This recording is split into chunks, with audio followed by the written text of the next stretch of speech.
हम कल क्या पढ़े थे? जलियांवाला बाग, है ना, जलियांवाला बाग को पढ़े थे कल हमने। जलियांवाला बाग में क्या होता है कि 13 अप्रैल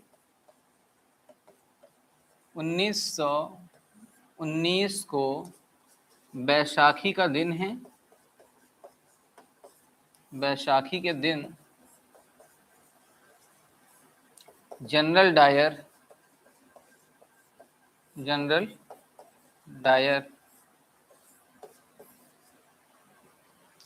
13 अप्रैल 1919 जनरल डायर, ठीक है। अब यहाँ पे क्या हो रहा है ध्यान देना, ठीक है। जनरल डायर के द्वारा अमृतसर में जलियांवाला बाग में एक गार्डन है, वहाँ पे बहुत शांतिपूर्ण सम्मेलन किया जा रहा था। बहुत शांतिपूर्ण सम्मेलन क्यों किया जा रहा था? सत्यपाल और किचलू को अरेस्ट कर लिया जाता है रॉलेट एक्ट के नाम से। दो लोग रहते हैं पंजाब के, डॉक्टर सत्यपाल व किचलू, ठीक है। डॉक्टर सत्यपाल और किचलू दोनों को अरेस्ट कर लिया जाता है, गिरफ्तार कर लिया जाता है। किस नाम से गिरफ्तार किया जाता है कि उससे पहले आता है रॉलेट एक्ट। रॉलेट एक्ट, और यह बिना वकील बिना दलील का कानून है। बिल्कुल भी सुनवाई नहीं होने वाली है यहाँ पे, कोई भी कानून व्यवस्था काम नहीं आने वाली है। एक कानून, अंग्रेजों का कानून चल रहा है वहाँ पे। और इसमें क्या करते हैं, किसी भी व्यक्ति को अगर गिरफ्तार कर लिया जाता है तो ये नहीं बताया जाता कि किस कारण से हमने आपको गिरफ्तार किया है, ठीक है। तो ये कानून जो है बहुत कड़ा कानून था। सत्यपाल किचलू को गिरफ्तार किया गया था। बैसाखी के दिन जो है वो अमृतसर में जलियांवाला बाग में बहुत सारे सिख धर्म के लोग कैंडल लेके, अब कैंडल मार्च करने वाले हैं ये लोग, ठीक है, विरोध कर रहे हैं, वो जलियांवाला बाग में पहुंच जाएंगे। इधर जनरल डायर आता है और अपने सैनिकों से अंधाधुन क्या करता है, अंधाधुन गोलियां चलवाता है, अंधाधुन गोलियां चलवाता है। और जलियांवाला बाग में 4 दरवाजे थे, चारों दरवाजे पूरी तरीके से बंद कर दिए जाते हैं। एक बीच में जो है वो कुआं भी रहता है, बीच में एक कुआं रहता है। सब के सब जो है वो बचने के लिए कुएं में कूदते हैं, लेकिन अंग्रेज जो है वो कुएं में भी गोली चलाना शुरू कर देते हैं। अंधाधुन गोलियां चलती हैं और यहाँ पे लगभग 1000 से अधिक लोग मारे जाते हैं। सरकारी आंकड़ा कहता है कि 379 लोग मारे गए तत्काल में वहां पे। अब आप सोच सकते हैं कि 379 का संख्या जो है वो कितना बड़ा संख्या है। 379 अपने आप में बहुत बड़ा संख्या होता है कि 379 लोग। देखो अभी एक प्लेन क्रैश हुआ, अहमदाबाद का प्लेन जो है वो क्रैश हुआ था, जल गया था, आग लग गई थी, आपको ध्यान है? तो उसमें भी 379 लोग नहीं मरे थे, ठीक है। उसमें भी 379 लोग, लगभग 300 पहुंचे थे सब करके, इधर उधर सब करके 379 लोग नहीं पहुंचे। तो आपको ध्यान देना है इस चीज का कि जलियांवाला बाग जो है वो कितना बड़ा त्रासदी था, कितना भयंकर त्रासदी था। और वो किसके द्वारा किया गया था? जनरल डायर के द्वारा किया गया था। याद हुआ? यहाँ पे जलियांवाला बाग जब होता है तो लोगों की प्रतिक्रिया क्या होती है? लोगों की प्रतिक्रिया, गांधी जी की प्रतिक्रिया क्या होती है? गांधी जी केसरे हिंद का त्याग कर देते हैं।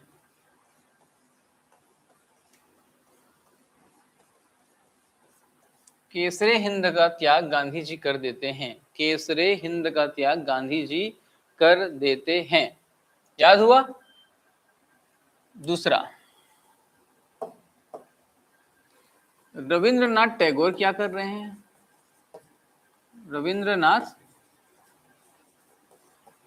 टैगोर ये क्या कर रहे हैं? इन्होंने नाइटहुड की उपाधि, नाइटहुड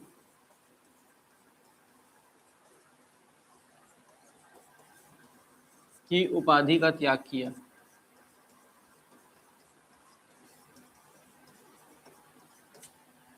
नाइटहुड की उपाधि का त्याग किया। नाइटहुड क्या है? नाइटहुड क्या है? नाइटहुड की उपाधि का मतलब होता है सर की उपाधि। सर की उपाधि मतलब क्या होता है? जिस प्रकार से सर डोनाल्ड ब्रैडमैन लिखा जाता है, सर गैरी सोबर्स लिखा जाता है, नाम याद आ रहे हैं ना आपको? तो उसी प्रकार से रविंद्रनाथ टैगोर को सर रविंद्रनाथ टैगोर कहा जाता था अंग्रेजों के द्वारा, और इनको मिला था गीतांजलि के लिए नोबेल प्राइज। इनको गीतांजलि के लिए क्या मिला था? नोबेल प्राइज मिला था कि नहीं? नोबेल प्राइज, ठीक है। कब मिला था? 1913 में मिला था। गीतांजलि किस भाषा में लिखी गई थी? बांग्ला में लिखी गई थी। आ रहा है याद? अंग्रेजी और बांग्ला में, मतलब मूल भाषा जो है वो अंग्रेजी ही थी, ये ध्यान रखना। फिर बांग्ला में लिखी गई थी, मूल भाषा अंग्रेजी ही थी, ठीक है। अब ध्यान देना, सर रविंद्रनाथ टैगोर को नाइटहुड की उपाधि जो मिलती है उसका परित्याग कर देते हैं। एक व्यक्ति रहते हैं वहां पे जिसका नाम जो है वो ज्यादा लोग नहीं जानते, उनका नाम है शंकर नारायण। शंकर नारायण, ये कौन है भाई? तो ये क्या करते हैं, वायसराय की कार्यकारिणी से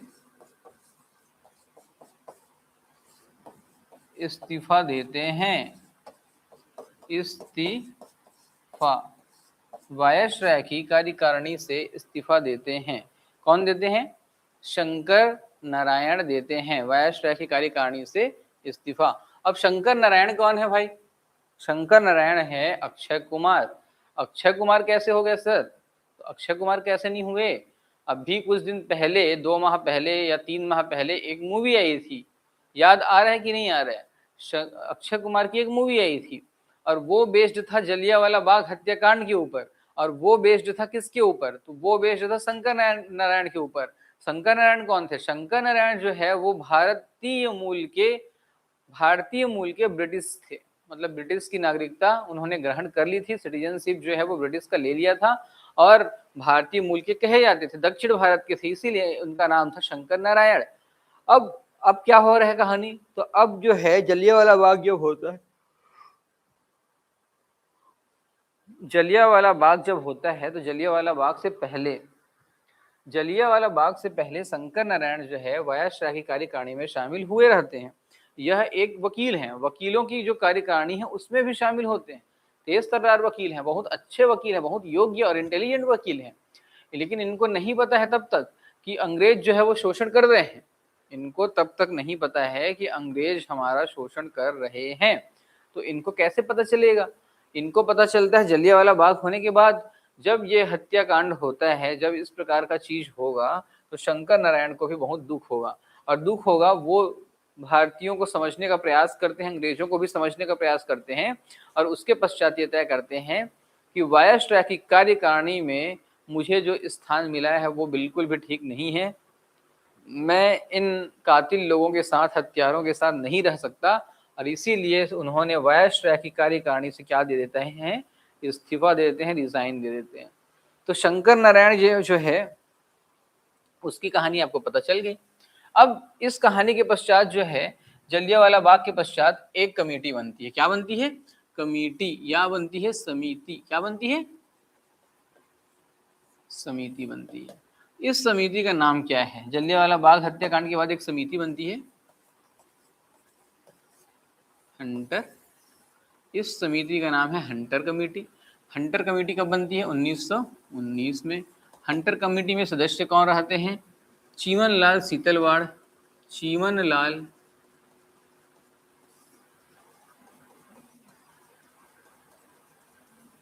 सीतलवाड़।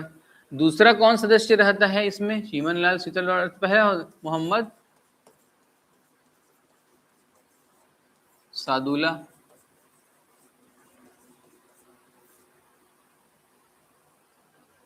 मोहम्मद सादुल्ला सदस्य रहते हैं।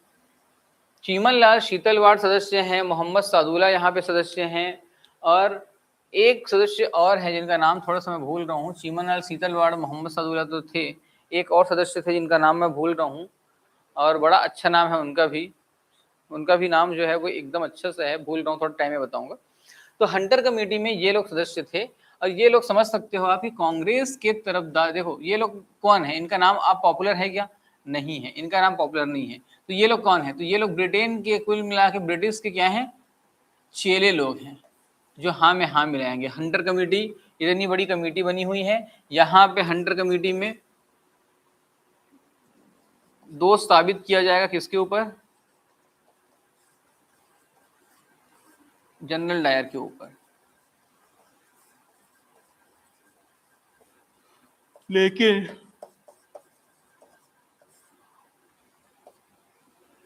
लंदन में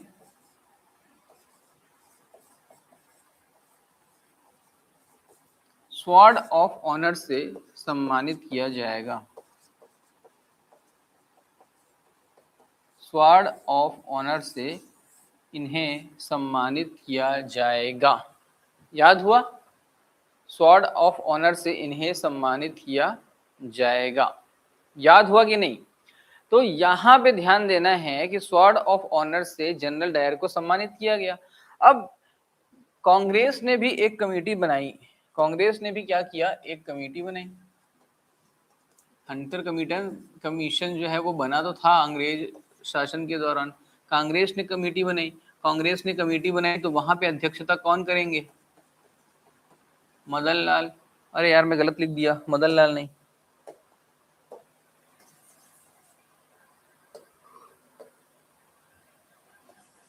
मदन मोहन मालवीय।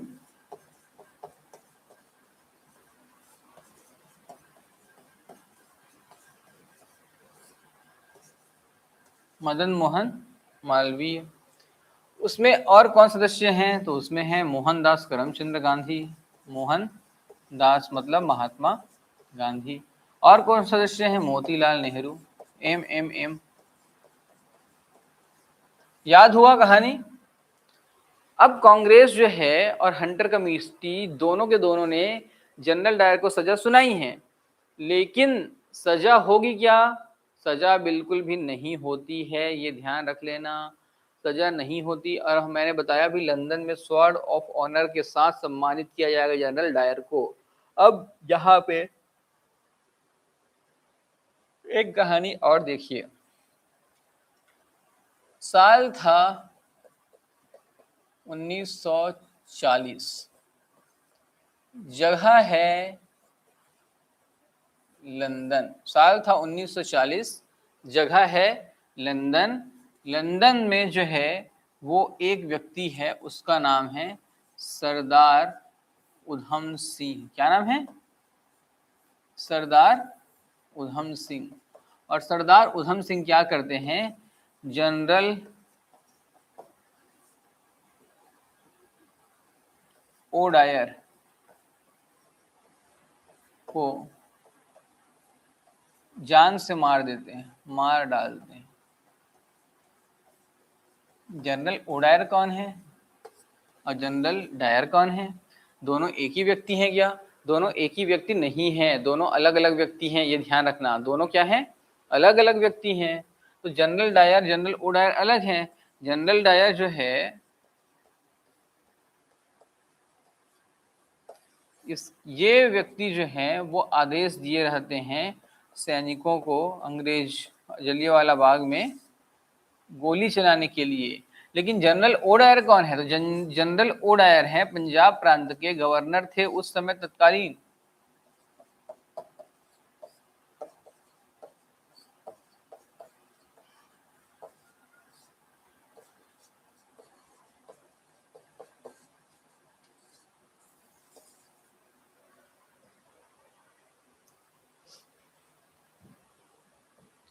याद हुआ कि नहीं? याद हुआ कि नहीं?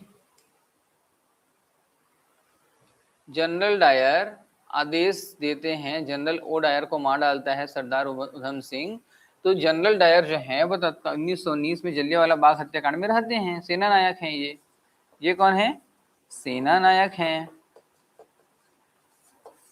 और ये कौन है? पंजाब प्रांत के तत्कालीन गवर्नर हैं। याद हुआ? आगे बढ़े। अब देखो जलियांवाला बाग हत्याकांड खत्म हो गया। अब देखो कहाँ पे आ जाते हैं। हमने गांधी युग को पढ़ा था, गांधी युग में चंपारण आंदोलन देखा हमने, अहमदाबाद देखा हमने, खेड़ा देखा, ठीक है, तीनों आंदोलन हो गए। गांधी जी जो है पॉपुलर हो गए, विदेश में पहले से पॉपुलर थे, अब कहाँ पे पॉपुलर हो गए, अब देश के अंदर पॉपुलर हो गए, ठीक है। अब आगे गांधी जी जब हिट हो गए तो रॉलेट एक्ट आया, गांधी जी हिट हो गए तो जलियांवाला बाग एक्ट आया। अब क्या आने वाले हैं, अब आएगा खिलाफत मूवमेंट, खिलाफत आंदोलन।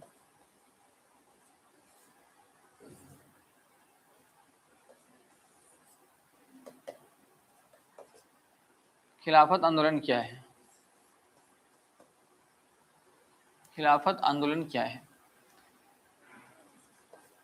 प्रथम विश्व युद्ध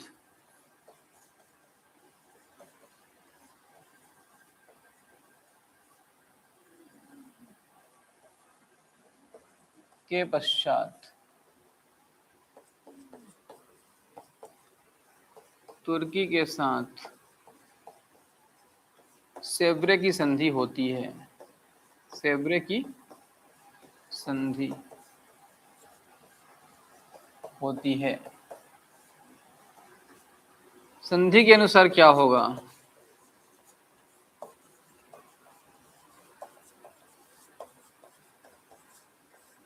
तुर्की पर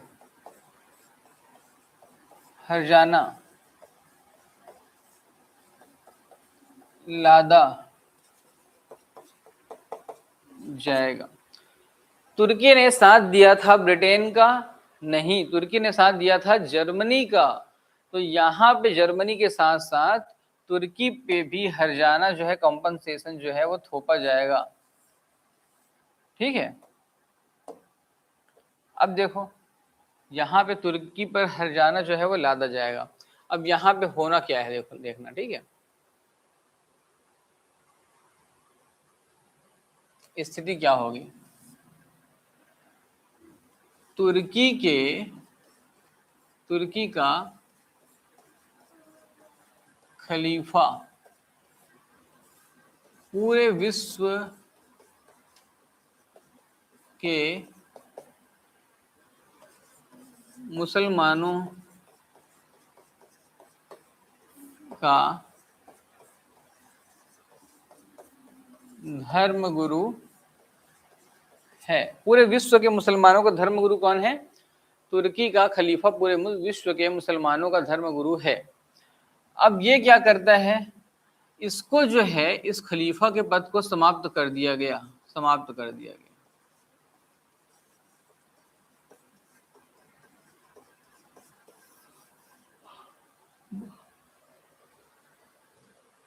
भारत के मुसलमान क्या हो जाएंगे, भारत के मुसलमान जो हैं बहुत ज्यादा क्रुद्ध हो जाएंगे, गुस्सा हो जाएंगे, आक्रोशित हो जाएंगे। भारतीय मुसलमान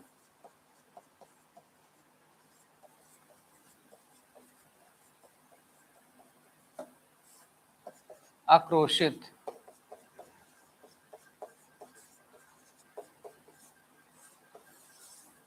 आक्रोशित हो जाएंगे।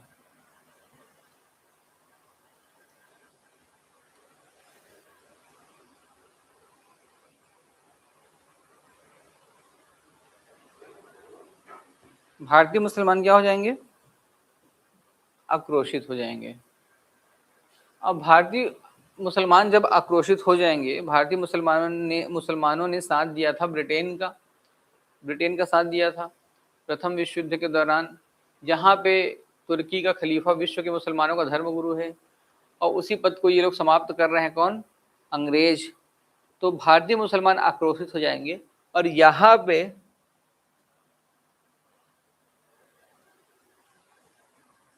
दो लोग हैं, मोहम्मद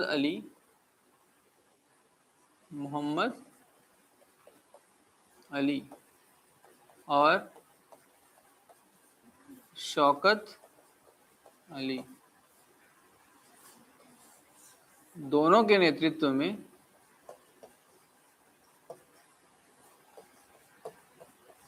आंदोलन चलेगा।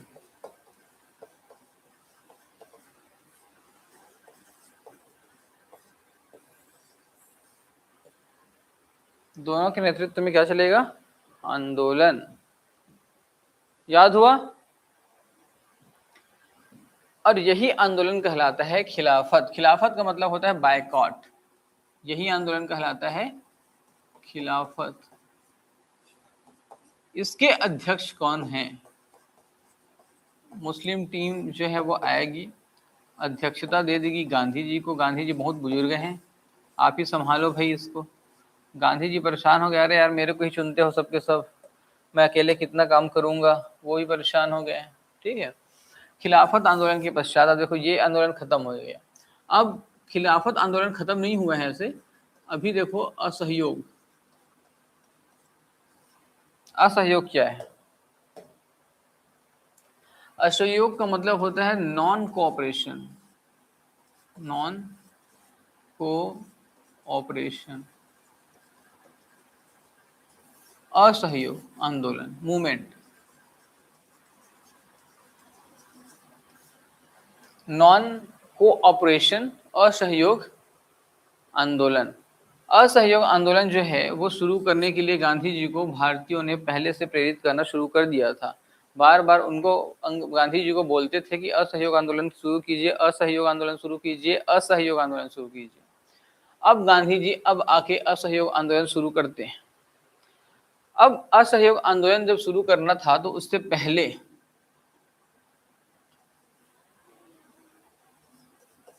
सितंबर 1920 में नागपुर में, कहाँ पे? नागपुर में। नागपुर को क्या कहा जाता है? ऑरेंज सिटी कहा जाता है, संतरा बहुत ज्यादा बिकता है यहाँ पे।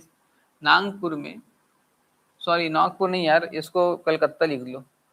नागपुर नहीं है ये, कलकत्ता 1920 पहले, ठीक है, क्योंकि हम लोग विशेष अधिवेशन, नागपुर में विशेष अधिवेशन बुलाया जाता है।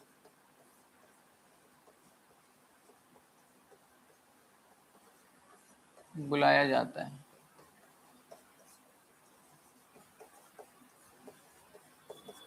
विशेष अधिवेशन। अध्यक्षता कौन कर रहा है? अध्यक्षता यहाँ पे अध्यक्षता किया जा रहा है लाला लाजपत राय। लाला लाजपत राय, लाला लाजपत राय। नागपुर में अध्यक्षता किसके द्वारा किया जा रहा है? लाला लाजपत राय के द्वारा किया जा रहा है। याद हुआ? अब ध्यान देना, विशेष अधिवेशन में क्या चीज जो है वो तय होती है? विशेष अधिवेशन में तय होता है असहयोग आंदोलन शुरू करो। शुरू करो अंताक्षरी, लेकर हरि का नाम, समय बिताने के लिए करना है कुछ काम। तो कुछ न कुछ काम करना है, असहयोग आंदोलन करना है। असहयोग मतलब कुछ काम नहीं करना है, अंग्रेजों का बिल्कुल भी सहयोग नहीं करना है, अंग्रेजों का किसी भी प्रकार का सहयोग नहीं करना है।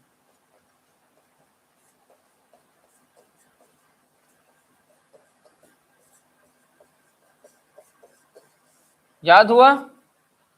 अंग्रेजों का किसी भी प्रकार से सहयोग नहीं करना है।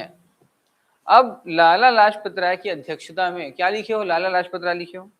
लाला लाजपत राय अध्यक्ष हैं। लाला लाजपत राय की अध्यक्षता में ये आंदोलन जो है विशेष अधिवेशन बुलाया गया। कहाँ पे? कलकत्ता में बुलाया गया। कहाँ पे? कलकत्ता में। विशेष अधिवेशन और सामान्य अधिवेशन में क्या फर्क है? विशेष अधिवेशन विशेष परिस्थिति में बुलाया जाएगा, ठीक है। सामान्य अधिवेशन क्या है? सामान्य अधिवेशन जो है वो हर साल नवंबर या दिसंबर में एक बार आयोजित होता रहा है, तो ये ध्यान देना है। अब यहाँ पे क्या होगा कि किसी भी प्रकार का सहयोग नहीं, अंग्रेजों का पूर्ण बहिष्कार करना है। क्या करना है? अंग्रेजों का पूर्ण बहिष्कार, किसी प्रकार का कोई सहयोग अंग्रेजों का नहीं करना है, अंग्रेजों का पूर्ण बहिष्कार। स्वदेशी अपनाना है। क्या करना है? स्वदेशी अपनाना है, देश बचाना है। विदेशी वस्तुओं का बहिष्कार करना है।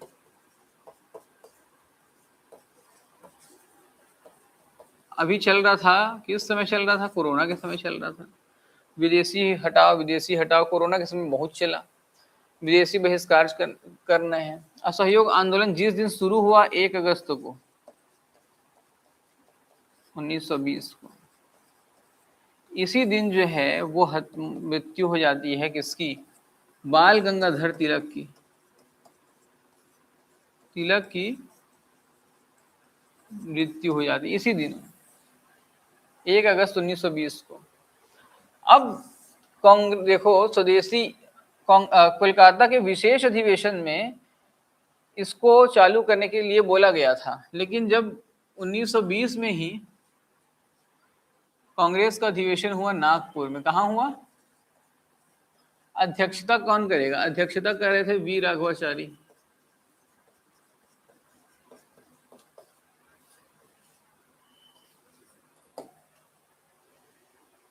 वी राघवाचारी।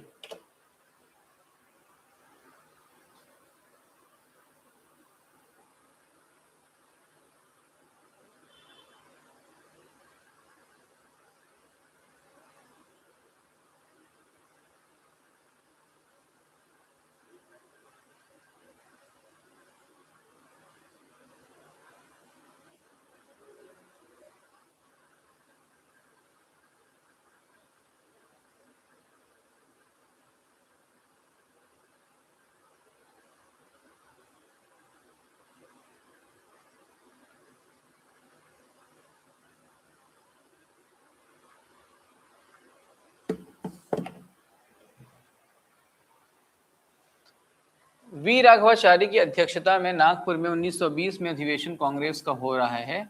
और यहाँ पे क्या हो रहा है? यहाँ पे नॉन कॉरपोरेशन मूवमेंट,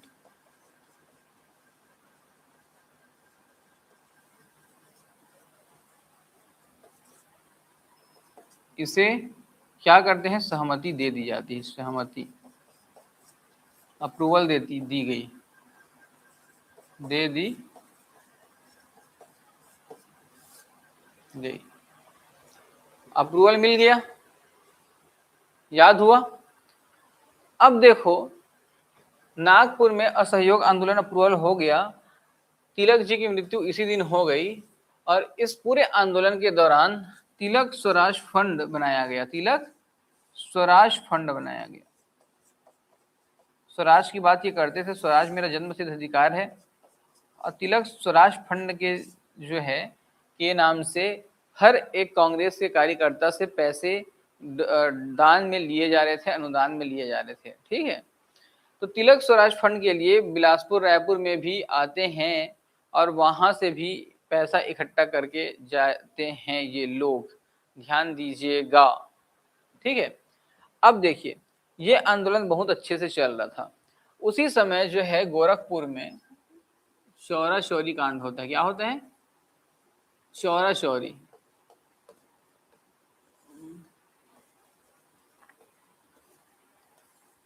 पाँच फरवरी 1922, गोरखपुर वाला क्षेत्र, गोरखपुर का चौरा चौरी नाम से गांव, यहाँ पे शांतिपूर्ण सम्मेलन चलता है। शांतिपूर्ण सम्मेलन। पुलिस जो है वो जबरन क्या करती है? पुलिस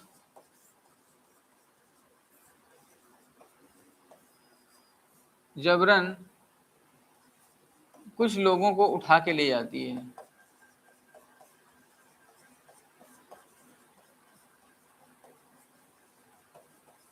पूरा क्षेत्र जो है वनवासी क्षेत्र है, कुछ लोगों को उठा के ले जाती है। पुलिस के साथ झड़प होता है। 21 पुलिस वाले और एक अधिकारी, मतलब कुल मिला के 22 पुलिस वाले जो हैं वो मारे जाते हैं।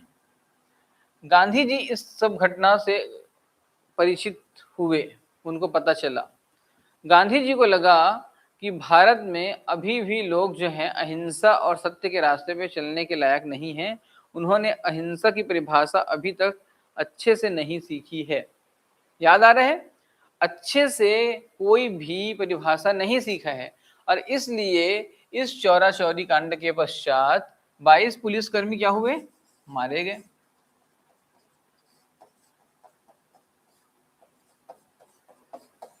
और इस आंदोलन के पश्चात पूरा चौरा चौरी कांड को कैंसिल किया गया, मतलब सॉरी, असहयोग आंदोलन को समाप्त कर दिया गया। इसके पश्चात क्या हुआ? असहयोग आंदोलन समाप्त। असहयोग आंदोलन